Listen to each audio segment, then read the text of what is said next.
Hello everyone, welcome back to the channel. So आज हम हिंदी आरो बुक के चैप्टर नंबर 16 नमक, जिसकी लेखिका है रजिया सज्जाद हजीर, पढ़ने जा रहे हैं। तो सबसे पहले मैं लेखक के बारे में डिटेल्स बताऊंगी, परिचय दूंगी एंड चैप्टर्स का मेन पॉइंट्स। उसके बाद हम चैप्टर का समरी देखेंगे, ठीक है। तो रजिया सज्जद जहीर जी का जन्म 15 फरवरी सन 1917 अजमेर राजस्थान में हुआ है। उनकी प्रमुख रचनाएं जर्द गुलाब उर्दू कहानी संग्रह का है और उनका सम्मान है सोवियत भूमि नेहरू पुरस्कार, उर्दू अकादमी, उत्तर प्रदेश अखिल भारत लेखिका संघ अवार्ड। और उनका निधन 18 दिसंबर सन 1979 में हुआ था। तो आइए हम इस चैप्टर का मेन पॉइंट्स देखते हैं। तो रजिया सज्जाद जहीर का जन्म शीर्षक नमक शीर्षक कहानी भारत पाक विभाजन के बाद सरहद के दोनों तरफ के विस्थापित पुनर्वसित जनों के दिलों को टटोलती एक मार्मिक कहानी है। दिलों को टटोलने की इस कोशिश में अपने पराये देश परदेश की कई प्रचलित धारणाओं पर सवाल खड़े किए गए हैं। विस्थापित होकर आई सिख बीबी आज भी लाहौर को ही अपना वतन मानती है और सौगात के तौर पर वहां का नमक लाए जाने की फरमाइश करती है। कस्टम अधिकारी नमक ले जाने का इजाज़त देते हुए दिल्ली को अपना वतन बताता है। इसी तरह भारतीय कस्टम अधिकारी सुनील दासगुप्त का कहना है, मेरा वतन ढाका है। राज्यों की नई सीमा रेखाएं खींची जा चुकी है और मजहबी आधार पर लोग इन रेखाओं के इधर उधर अपने जगह मुकर्रर कर चुके हैं। इसके बावजूद जमीन पर खींची गई रेखाएं उनके अंतर्मन तक नहीं पहुंच पाई। एक अनचाही अप्रीतिकर बाहरी बाध्यता ने उन्हें अपनी अपनी जन्म स्थानों से विस्थापित तो कर दिया है, पर वह उनके दिलों पर कब्जा नहीं कर पाई है। नमक जैसी छोटी सी चीज का सफर पहचान के लिए इस हार्दिक पहलू को परत दर परत उघाड़ देता है। यह हार्दिक पहलू जब तक सरहद के आर पार जीवित है, तब तक यह उम्मीद की जा सकती है कि राजनीति सरहदें एक दिन बेमानी हो जाएगी। लाहौर के कस्टम अधिकारी का यह कथन बहुत सारगर्भित है। उनको यह नमक देते वक्त मेरी तरफ से कहिएगा कि लाहौर अभी तक उनका वतन है और दिल्ली मेरा, तो बाकी सब रफ्ता रफ्ता ठीक हो जाएगा। इसे पढ़ते हुए हमारे मन में बहुत से सवाल उठ सकते हैं। क्या धर्म मजहब के आधार पर नई सरहदों के आर पार फेंक दिए गए लोगों की वह पीढ़ी, जिनके दिलों में अपनी जन्मस्थली के प्रति गहरा लगाव है, कि खत्म हो जाने पर रफ्ता रफ्ता ठीक हो जाएगा, कि उम्मीद भी खत्म हो जाएगी? क्या नई पीढ़ी के आने पर भी यह उम्मीद बनी रहेगी? तो आइए अब हम इस चैप्टर की समरी देखते हैं। नमक कहानी की एक मुख्य पात्र है सफिया। वो अपने सिख पड़ोसी के घर कीर्तन में गई थी, जहां वो एक सिख बीवी को देखकर हैरान रह गई, क्योंकि उस सिख बीवी की शकल सूरत व सीरत बिल्कुल उनकी माँ से हूबहू मिलती जुलती थी। और उस समय उस सिख बीवी ने भी वैसा ही सफ़ेद कपड़ा दुपट्टा ओढ़ा हुआ था जैसे सफिया की अम्मा मुहर्रम के वक्त ओढ़ा करती थी। सफिया ने जब उस सिख बीवी की तरफ कई प्रेम से देखा तो सिख बीबी ने अपनी बहू से सफिया के बारे में पूछताछ की। पूछताछ में वो अपनी बहू से पूछती है कि वो कौन है जो मुझे देख रही है। पूछताछ में सिख बीबी की बहू ने उन्हें बताया कि सफिया एक मुसलमान है और जो कल अपने भाइयों और अपने घर वालों परिजनों से मिलने लाहौर जा रही है। लाहौर का नाम सुनते ही सिख बीबी उठकर सफिया के पास आकर बैठी और फिर उसे लाहौर और वहाँ के लोग के बारे में बताने लगी। उन्होंने सफिया को बताया कि लाहौर एक बहुत खूबसूरत शहर है।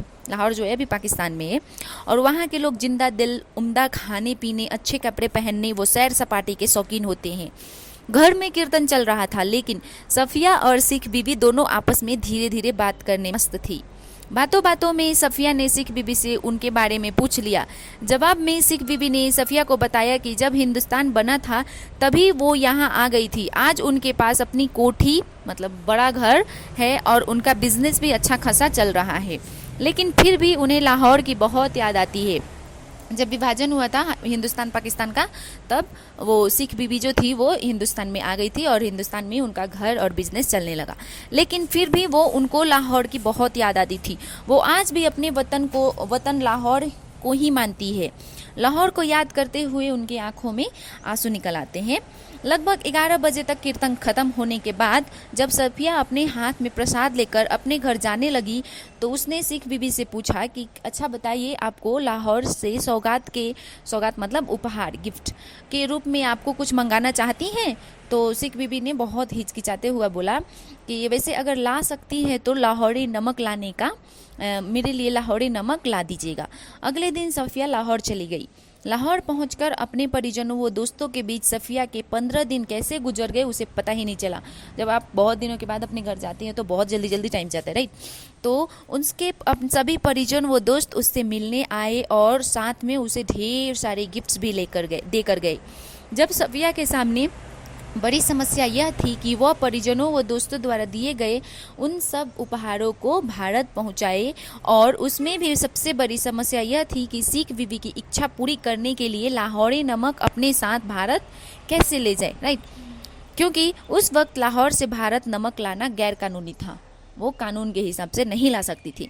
क्योंकि सफिया का भाई जो था वो एक पुलिस ऑफिसर था, इसलिए सफिया ने उससे सलाह मशवरा मतलब एडवाइस लेने की सोची। लेकिन सफिया का भाई जानता था कि यह नमक ले जाना गैर कानूनी है, इसलिए उसने सफिया को बहुत समझाने की कोशिश की। उसने सफिया को समझाया कि नमक साथ ले जाने पर वह कस्टम अधिकारियों मतलब कस्टम वाले जो होते हैं कानून वाले, उसके द्वारा वो पकड़ी जा सकती है, इसलिए वो नमक साथ ना लेकर जाए। लेकिन सफिया कहाँ मानने वाली थी। वो अपने भाइयों को तर्क मतलब जवाब देते हुए कहती है कि मैं सोना चांदी या ब्लैक मार्केट का कोई सामान थोड़ी ना ले जा रही हूँ, मैं तो उपहार के लिए थोड़ा सा नमक ले जा रही हूँ। तो दोनों भाई बहन के खूब बहसबाजी हुई। अगले दिन सफिया दोपहर 2 बजे लाहौर के भारत के लिए रवाना थी, इसलिए उसने सारी पैकिंग रात में ही कर ली और अपना सारा सूटकेस में रख दिया। लेकिन 2 सामानों की पैकिंग करना अभी भी बाकी था। एक जो कीनू जो होता है, एक वो कीनू एक तरह का नारंगी रंग का संतरे जैसा फल होता है, जिसके संतरे का और माल्टा का मिलाकर पैदा किया हुआ होता है। इसमें 2 फ्रूट्स मिला के पैदा किए होते हैं, जिसको हम कीनू बोलते हैं, संतरे और माल्टा। जो उसके एक दोस्त ने यह कहते हुए भेंट किया था कि यह हिंदुस्तान पाकिस्तान का एकता का मेवा है। इस चैप्टर में एकता का मेवा को कीनू को बताया गया है। और दूसरा था नमक की पुड़िया। सफिया ने नमक की उस पुड़िया को कस्टम वाले को नज़र से बचाकर भारत लाने के लिए अपनी बुद्धि से काम लेना शुरू किया। बहुत देर तक सोच विचार करने से फैसला लिया कि वह नमक की पुड़िया कीनू के टोकरी के तल में मतलब कीनू के टोकरी जो था उसके नीचे छिपा के उसके ऊपर से कीनू रख के ले जा सकती है। और उसने फ़ौरन कीनू के टोकरी खाली कर दी और पुड़िया रख के फिर से वापस कीनू भर दी और रात को सो गई। फिर पाकिस्तान में उसके 3 सगे भाई दोस्त रहते थे। उसके पिता भी कब्र भी वहीं थी, मतलब उसके पापा जो थे वो मर गए थे और उनकी कब्र भी पाकिस्तान में थी। उन्हें नन्हे नन्हे भतीजे अक्सर उसे बड़ी ही मासूमियत से पूछते थे कि वह हिंदुस्तान में क्यों रहती है जहां वो लोग आ जा ही नहीं सकते।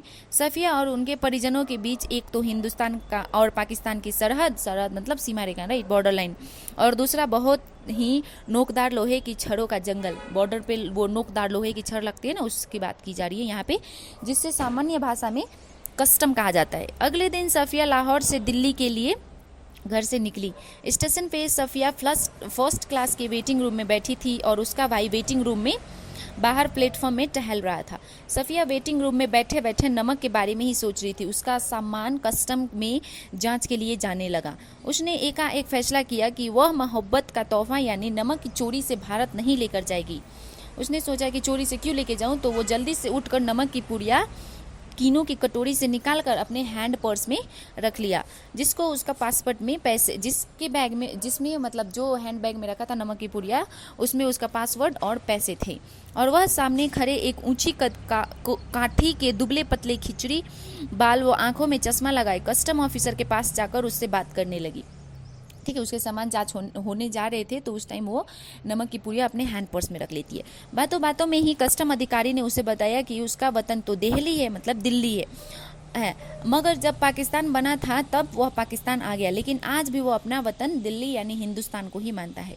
सफिया ने धीरे से अपने हैंड बैग से नमक का पुड़िया निकालकर उस कस्टम अधिकारी के सामने रख दिया। उस सब कुछ सच बता दिया। कस्टम अधिकारी ने उसे नमक की पुड़िया को अपने हाथ में उठाया और दोबारा वह नमक की पुड़िया उसी के हैंड बैग में रख दिया। और हैंडबैग में डालते हुए बोला कि मोहब्बत तो कस्टम से इस तरह से गुजरती है कि कानून भी हैरान रह जाता है। इसके बाद सफ़िया जब वहाँ से चलने लगी तो कस्टम अधिकारी ने उनसे कहा कि जामा मस्जिद की सीढ़ियों को मेरा सलाम कहिएगा और उन सिख बीवी को नमक देते हुए मेरी तरफ से कहिएगा कि लाहौर अभी भी उन्हीं का वतन है और दिल्ली मेरा, और धीरे धीरे सब ठीक हो जाएगा।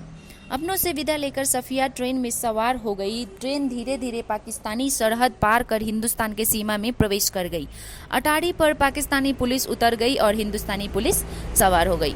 सफ़िया को पता ही नहीं चला कि वह लाहौर कब ख़त्म हुआ और कब अमृतसर शुरू हो गया। एक ज़मीन, एक जैसी जुबान, एक जैसी सूरत, लिबास, अंदाज, बस मुश्किल सिर्फ इतनी थी कि दोनों हाथों में बंदूकें थीं। अमृतसर के कस्टम वाले फर्स्ट क्लास वालों को सामान जांच उनके डिब्बे के सामने ही कर रहे थे। सफ़िया का भी सारा सामान देखा जा चुका था। तभी सफ़िया सामने खड़े एक नौजवान कस्टम ऑफिसर की तरफ बढ़ी तो बातचीत से बंगाली लग रहा था। उसने धीरे से उस कस्टम ऑफिसर को बताया कि उसके पास थोड़ा सा नमक है और फिर अपना हैंडबैग खोलकर नमक की पुड़िया उसके सामने रख दी। उसने सारी कहानी बता दी कि उसको नमक क्यों चाहिए, राइट। तो कस्टम अधिकारी सुनील दासगुप्त ने सफ़िया को ऊपर से नीचे तक बहुत अच्छे से देखा और अपने साथ चलने को कहा कि आइए मेरे साथ। वह सफ़िया को प्लेटफॉर्म के किनारे बने एक कमरे में लेकर गया और उसे एक कुर्सी पर बैठने को बोला और मेज के दरार खोलकर वहाँ से एक किताब बाहर निकाली जिसके पहले पन्ने पे लिखा हुआ था शम्सुल इस्मान की तरफ से सुनील दासगुप्त के प्यार के साथ, ढाका 1946 लिखा था। यानी कि वह किताब उनके एकमात्र मित्र है उन्हें जो 1946 में ढाका में तोहफे के रूप में भेंट की गई थी। सफ़िया के यह पूछने पर कि क्या वो ईस्ट बंगाल के हैं तो उन्होंने बड़े गर्व से जवाब दिया कि उनका वतन तो ढाका है, लेकिन जब डिवीज़न हुआ यानी विभाजन हुआ तभी वो यहाँ आए थे। उस वक्त से तो वो मजहब बाहर 13 साल के थे। मतलब जब उनका विभाजन हुआ था ढाका और हिंदुस्तान का तो वो हिंदुस्तान में आ गए थे और उनका वजन उस टाइम 12-13 साल के थे। लेकिन उस वक्त भी वो नजरुल और टैगोर की किताबें पढ़ते थे और जिस दिन वो ढाका छोड़कर भारत आए उससे ठीक 1 वर्ष पहले उनकी सालगिरह के मौके पर उनके बचपन के दोस्त शम्सुल इस्मान ने उन्हें यह किताब भेंट की थी। हालांकि कलकत्ता में पढ़ाई करने के बाद उन्हें नौकरी मिल गई, लेकिन आज भी उनका वतन जो है वो ढाका आते जाते रहते हैं, अपने वतन आते जाते रहते। फिर वो अपने वतन के नमक, जमीन व पानी की तारीफ करने लगे। सफ़िया ने जाने के लिए जैसे ही उसने उनसे विदा ली उन्होंने नमक की पुड़िया सफ़िया के बैग में, हैंडबैग में रख दी और फिर उस बैग को स्वयं पकड़कर आगे आगे चलने लगे। मतलब सफ़िया ने अपने नमक की पुड़िया उनको दिखाते हुए बोला कि मेरे पास थोड़ी सी नमक है और सारी स्टोरी बताई कि नमक क्यों ले जा रही थी। तब उन्होंने बताया कि उनका वतन ढाका है और सब विभाजन की बातें करने लगे।